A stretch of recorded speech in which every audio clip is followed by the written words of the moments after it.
بسم الله الرحمن الرحيم. السلام عليك يا وارث آدم صفوة الله. السلام عليك يا وارث نوح نبي الله. السلام عليك يا وارث إبراهيم خليل الله. السلام عليك يا وارث موسى كليم الله. السلام عليك يا وارث عيسى روح الله.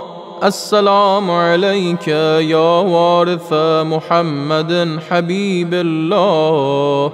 السلام عليك يا وارث أمير المؤمنين عليه السلام ولي الله.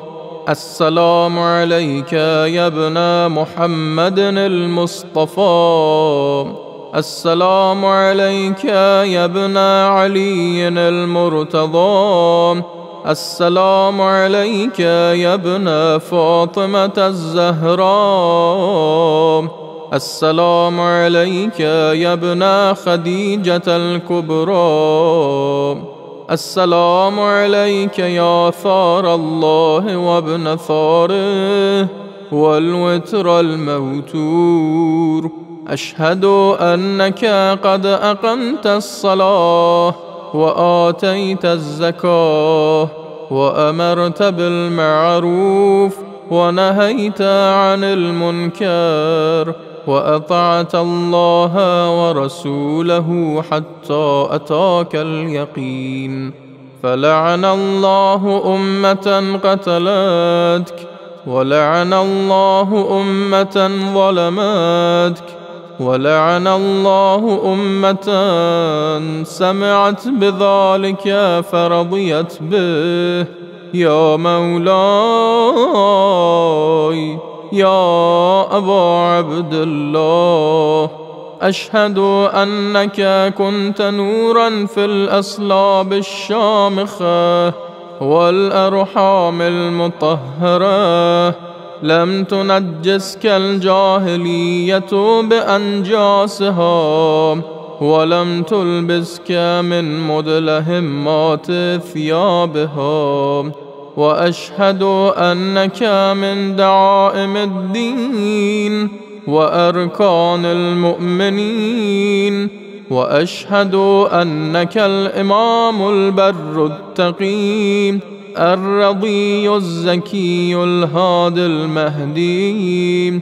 وأشهد أن الأئمة من ولدك كلمة التقوى وأعلام الهدى والعروة الوثقى والحجة على أهل الدنيا.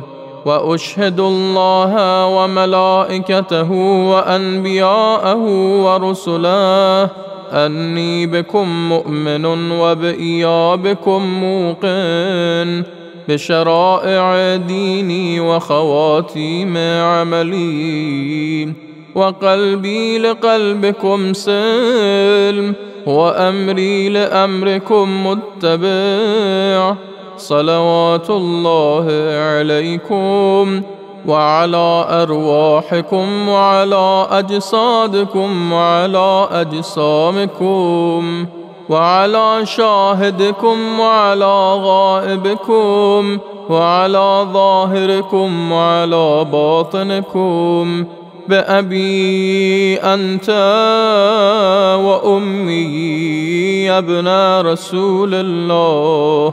بأبي أنت وأمي يا أبا عبد الله.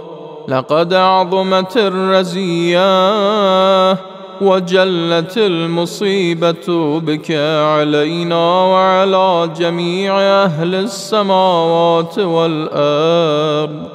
فلعن الله أمة أسرجت وألجمت وتهيأت لقتالك.